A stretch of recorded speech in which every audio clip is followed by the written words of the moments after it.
দেশের সার্বিক আইনশৃঙ্খলা ও অর্থনৈতিক পরিস্থিতি নিয়ে সন্তোষ প্রকাশ করেছেন প্রধানমন্ত্রী তারেক রহমান। একই সঙ্গে আসন্ন ঈদ উল ফিতরের ছুটি আরও একদিন বাড়ানো হয়েছে।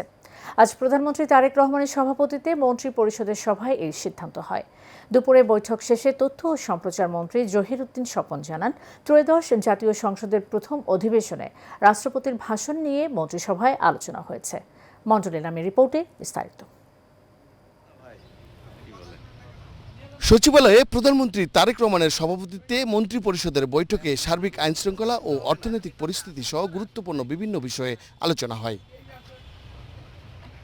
বৈঠক শেষে তথ্য ও সম্প্রচার মন্ত্রী জানান, ত্রয়োদশ জাতীয় সংসদের প্রথম অধিবেশনে সরকারের চলমান ও পরিকল্পিত বিভিন্ন উদ্যোগ রাষ্ট্রপতির ভাষণে অন্তর্ভুক্ত করার বিষয়ে আলোচনা হয়েছে।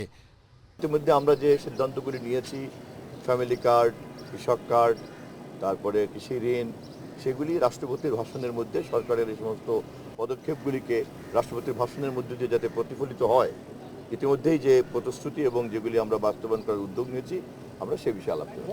রাষ্ট্রপতির ভাষণ নিয়ে আমরা কথা বলেছি এবং বেশ কিছু প্রসঙ্গ এসেছে, এরপরে এটি চূড়ান্ত হবে। তিনি আরও জানান, উন্নয়ন প্রকল্পের গতি তদারকি করতে এবং জনসেবা নিশ্চিত করতে প্রশাসনের সকল স্তরের স্বচ্ছতা বজায় রাখার কঠোর নির্দেশনা দিয়েছেন প্রধানমন্ত্রী। সংশ্লিষ্ট মন্ত্রণালয়গুলিকে মাননীয় প্রধানমন্ত্রী এই বিষয়ে ডাকবেন, অর্থমন্ত্রী সহ সংশ্লিষ্ট সকল মন্ত্রণালয়গুলিকে ডাকবেন, অর্থমন্ত্রী এবং বিদ্যুৎ মন্ত্রী সহ সকলকে নিয়ে বলবেন। এছাড়া আসন্ন পবিত্র ঈদ উল ফিতর উপলক্ষে পূর্ব ঘোষিত ছুটির পাশাপাশি 18 মার্চও ছুটির সিদ্ধান্ত নিয়েছে সরকার।